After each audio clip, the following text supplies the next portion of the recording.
Marx stated that the worker has no country, and thus socialism would be a rejection of the state. So the idea of any kind of alternative to capitalism, if you will, being within the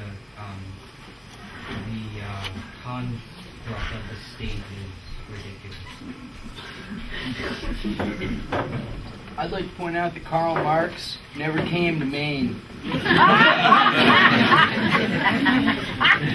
Neither did Alan Smith or Keynes or any of those other important. Yeah, but we're here on the side of it. I'm personally looking for a workshop that doesn't bury me in intellectualism, because where I live, all my neighbors, myself included, all of us, we live first with our backs and our hands. And I know we need to bring our minds and our souls along, but in my day-to-day reality, I'm more intellectual than anybody else. And, you know, I'm a worker, and I'm intellectual.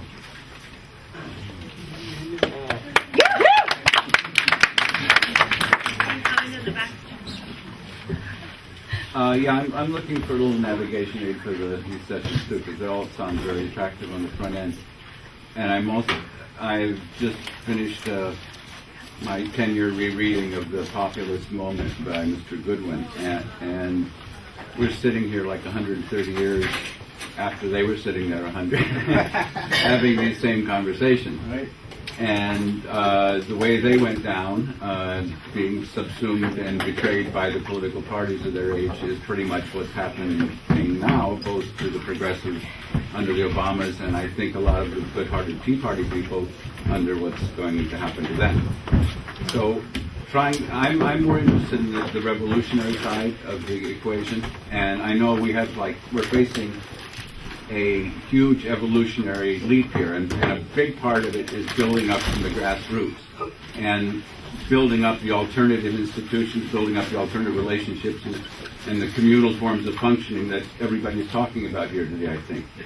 But the other half of the equation that I haven't actually heard addressed yet is the overburden of the corporate capitalist existence that is essentially cutting off most of the sunlight to the grassroots, both at the media level, at the economic level, at the cultural, educational, you name it. We're getting choked out of consciousness. And if we're going to have a revolution in any significant sense, it means an overturning of the status quo, we're going to have some divisions of labor and some people focus upon the teardown of the top while we're also building up from the bottom. And I would like to know, of all the sessions being presented today, who might be considering in a logical or emotional or spiritual or apocalyptic way, the dismantling of the upper stories. I'm sorry, I forgot the name of the last presenter. He had his hand and then here. Pat, to respond to the comment about all this intellectual jibber-jabber, I mean, if I'm correct, the subject today is alternatives to capitalism, and I would like to see someone go 400 years ago to the age of feudalism and describe capitalism to people living under feudalism and give them 8 minutes. No, I mean, I think that, I'm a worker too, and, I don't have health care. I haven't seen a dentist in like 5 years. My rent is $633 a month. I get $8.25 an hour, and I'm sick of it, and I don't really have the time or psychological energy to be told that it's not worth, pursuing an alternative to a really shitty exploitative system that ultimately needs to be overturned. It's not easy. If we want to talk about wage increases or healthcare, that's a different story than talking about overturning capitalism and replacing it with something else. Because if you want to talk about things that are going to affect me tomorrow, you're right. Talking about allocation mechanisms or whatever isn't going to change that. But, it's not out of people's reach, and we got to think hard. And a lot of us are going to have to hit the ground running if we're going to change this, if we're going to take it seriously. And that's why this is important to me, not because it's some academic exercise and something coming out of my head and us exploring ideas. We have to determine how to build a better world and on what basis that new world should be built. Before we move on to a new question, actually, occurred to me it might be useful in response to the last gentleman's question about in which sessions will there be some discussion opportunity to think about how to dismantle at the same time as building. And I'm not sure if any of the presenters would like to share a few words on like the extent to which and the way in which they will be talking about that. I hope this isn't disheartening, but I think revolutions happen. Usually they're completely unexpected. When the upper ranks begin to disintegrate and come apart, and I don't have a strategy for how to go from here today and immediately take on that task. What I'll be trying to focus on more in my session are looking at the pieces that we can begin to build and make networks so that we have, I'll give you two models. Capitalism was overthrown in Russia and other places by a sort of storming of the Winter Palace. Major structures of power came crashing down. Capitalism itself came into existence through lots of change in the interstices of feudal society. And at a certain point, feudal society didn't exist anymore. And it's that latter kind of transformation that I'm more interested in, and doing what we can to push that along so that we don't have to wait until we're dead before there's anything really significant that's coming to place. I have a feeling that we don't have to wait to this, we don't have to figure out how to dismantle the system, that the economy is collapsing, and it's going to take care of itself, and we should be prepared to what we're going to build when it does.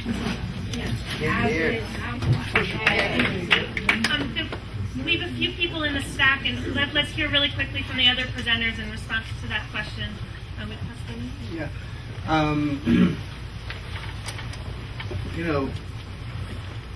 A refrain from the civil rights movement, you can't be part of the solution and part of the problem at the same time. If we're all part of the problem now, contributing taxes, profit, labor. So you can't be part of the problem and part of the solution at the same time. So if we're all part of the problem now, contributing tax, financing the system, supporting it, getting consensus, at the very same time that we reclaim or retake some of the space, energy, resources for ourselves, for our own alternatives, for our own activities, for our own utopias and ideas, you have to take it from them. So I'm not sure I would judge that revolutionary in the sense of insurrectionary act. So because remember, revolution is like a break, bang, and a lot of shit happening at the same time, a lot of violence regardless of good intentions, and then you're back into the situation that you were in before the revolution started, except that now you have to know what to do.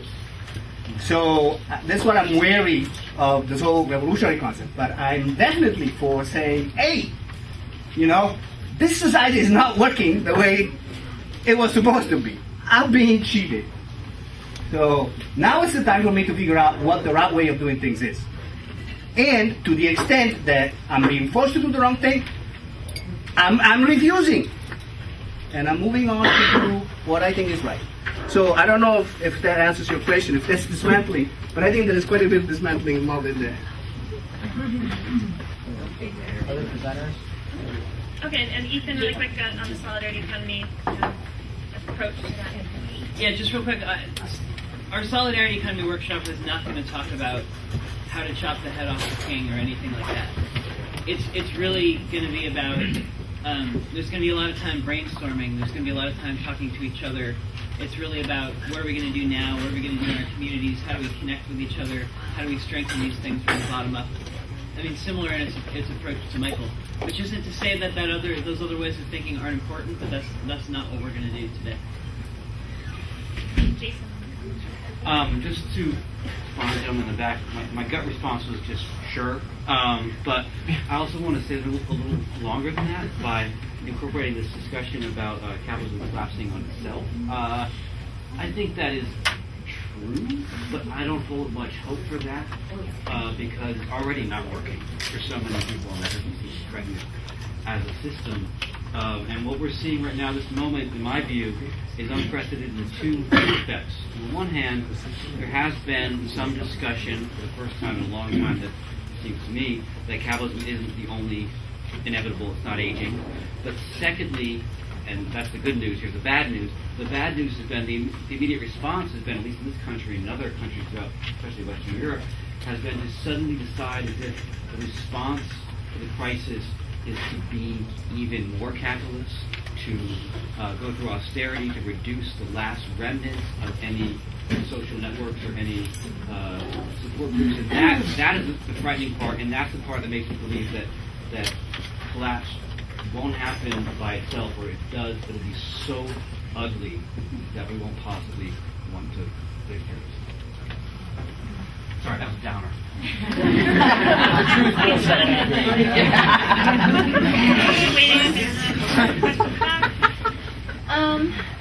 I just wanted to comment on someone in the back said something about force, and I heard a lot of reaction in the room when that word was mentioned. And I just wanted to say that my ear is going to be peaked today for conversations around resistance, kind of like the conversation that's just been happening now. But I just wanted to say that I think we all experience the violence of these different hierarchical forms of oppression in different ways. And because of that, there's a lot of different ideas around what is appropriate forms of resistance. And I think one of the things that we should really be working towards in terms of solidarity and forming a movement, if we are going to be trying to connect the dots, if that's what we're trying to do here today, is trying to break down our conceptions of nonviolence, resistance, force, because the more viable these options become, the more threatening they're going to be.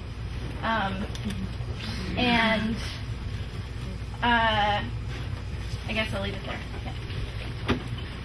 Yeah. I'm going to try to, so there are a lot of people raising hands, so I'm going to try to call on people who haven't said something, and then we'll circle back to those who are raising their hands again.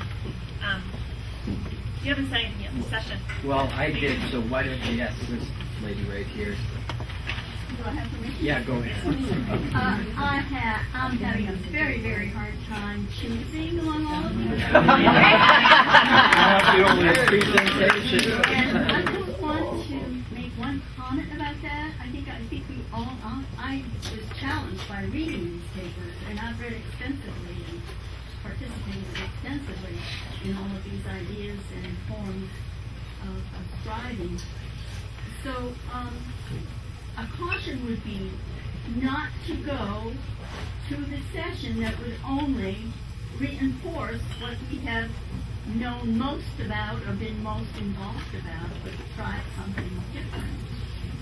And I just wonder if doing something randomly, I'm also, in the sense that the way that I get this about how groups work is that we're all going to rush towards one of them, and the other rooms will be kind of empty.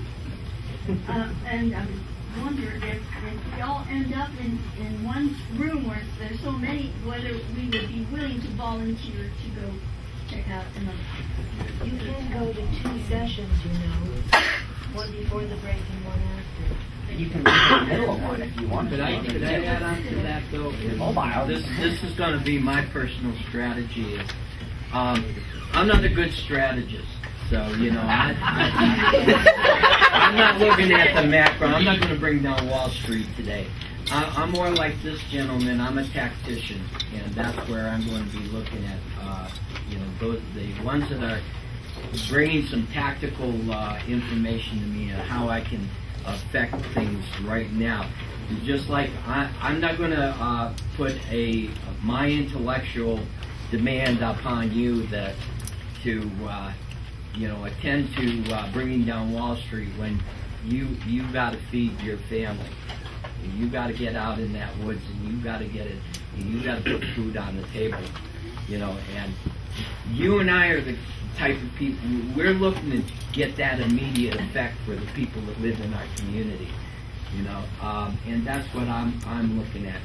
The other thing, I respect you an awful lot, Dave, but I think you understand bringing down the corporate system in that way is going to be, like this gentleman had said, that's going to have a hell of a human cost. And as a former soldier, it frightens the hell out of me because I know what these guys are capable of.